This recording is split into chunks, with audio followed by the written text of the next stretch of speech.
Breaking news చూస్తున్నాం. Tollywood senior నటుడు అక్కినేని నాగార్జునకు ఢిల్లీ హైకోర్టులో భారీ ఊరట లభించింది. నాగార్జున దాఖలు చేసిన ఓ పిటిషన్ పై విచారణ జరిపిన హైకోర్టు కీలక ఉత్తర్వులు జారీ చేసింది.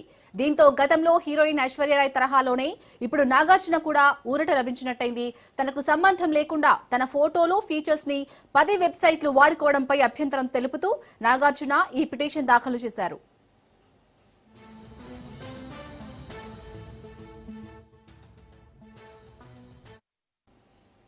తన వ్యక్తిగత హక్కులు, నైతిక హక్కుల్ని పరిరక్షించాలని తన అనుమతి లేకుండా పేరు, ఫోటో, ఇతర లక్షణాలను వాడుకోకుండా సంస్థల్ని శాశ్వతంగా నియంత్రించాలని కోరుతూ నాగార్జున ఢిల్లీ హైకోర్టులో పిటిషన్ దాఖలు చేశారు. దీనిపై విచారణ జరిపిన హైకోర్టు అందుకు అంగీకరిస్తూ ఈ మేరకు ఉత్తర్వులు జారీ చేసింది. వెబ్సైట్లో నాగార్జున వ్యక్తిత్వ హక్కులు, నైతిక హక్కులను ఉల్లంఘించకుండా ఆయన వస్తువులు, సేవలను ఆయన నుండి వెలువడే లేదా ఆమోదించినవిగా బదిలీ చేయకుండా కోర్టు మధ్యంతర ఉత్తర్వుల్లో నిషేధం విధించింది.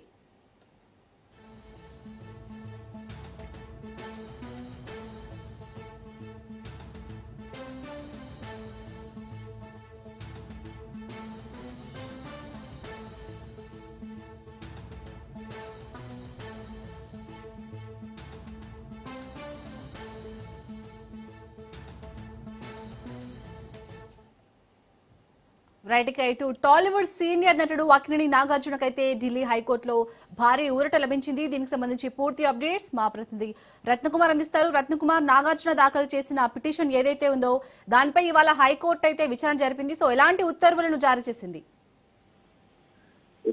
ఇటీవల హీరో నాగార్జున తన వ్యక్తిగత స్వేచ్ఛకు భంగం కలగకుండా తగిన చర్యలు తీసుకోవాలి, తగిన ఆదేశాలను జారీ చేయాలంటూ కూడా కోర్టును ఆశ్రయించారు. సో తనకు సంబంధం లేకుండా తన ఫోటోలు, ఫీచర్స్ ను వెబ్సైట్లలో వాడుకోవడాన్ని అభ్యంతరం తెలుపుతూ నాగార్జున ఈ పిటిషన్ కోర్టులో దాఖలు చేయడం జరిగింది. తన వ్యక్తిగత హక్కులు, నైతిక హక్కుల్ని పరిరక్షించాలని తన అనుమతి లేకుండా పేరు, ఫోటో, ఇతర లక్షణాలను వాడుకోకుండా సంస్థల్ని శాశ్వతంగా నియంత్రించాలని కోరుతూ నాగార్జున ఢిల్లీ హైకోర్టులో పిటిషన్ దాఖలు చేయడం జరిగింది.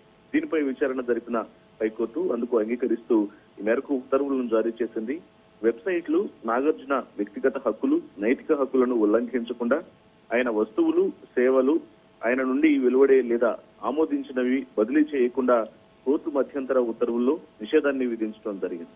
సో వీటన్నిటికి సంబంధించి కూడా ప్రస్తుతం కోర్టు ఈ తీర్పు చెప్పడం జరిగింది. గతంలో హీరోయిన్ ఐశ్వర్యరాయ్ ఈ రకమైనటువంటి ఉద్దేశాలను తెలుపుతూ పిటిషన్ దాఖలు చేయగా అటువంటి తీర్పునే ఇప్పుడు నాగార్జునకు హైకోర్టు ఇవ్వడం జరిగింది.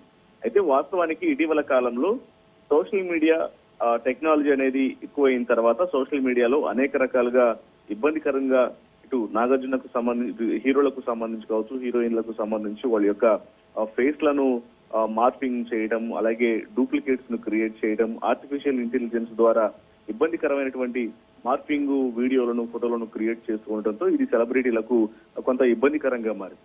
ఈ క్రమంలోనే ముందస్తు అనుమతి లేకుండా వాణిజ్య ప్రకటనలకు కొంతమంది నాగార్జునే ప్రకటన చేస్తున్నారు అని ప్రేక్షకులు నమ్మేలాగా, పబ్లిక్ అనుకునేలాగా అతని పేరుని, స్వరాన్ని ఉపయోగించుకుంటూ డీప్ ఫేక్స్ ను క్రియేట్ చేసి కొన్ని యాడ్స్ కు ప్రకటనలు కూడా ఇవ్వడం జరుగుతుంది. సో వీటన్నిటికి సంబంధించి కూడా ఈ యొక్క పిటిషన్ లో తన యొక్క అభియోగాలను తెలపడం జరిగింది. ఈ క్రమంలోనే ఆర్టిఫిషియల్ ఇంటెలిజెన్స్, అలాగే జేఐ, మిషన్ లెర్నింగ్, డీప్ ఫేక్స్ కు పాల్పడితే చట్టపరమైనటువంటి చర్యలు ఉంటాయంటూ కూడా హీరో నాగార్జున వేసినటువంటి పిటిషన్ కు సంబంధించిన తీర్పుని ఇస్తూ ఢిల్లీ హైకోర్టు ఉత్తర్వులను జారీ చేసినటువంటి పరిస్థితి కనిపిస్తోంది. Right, thank you Ratnakumar.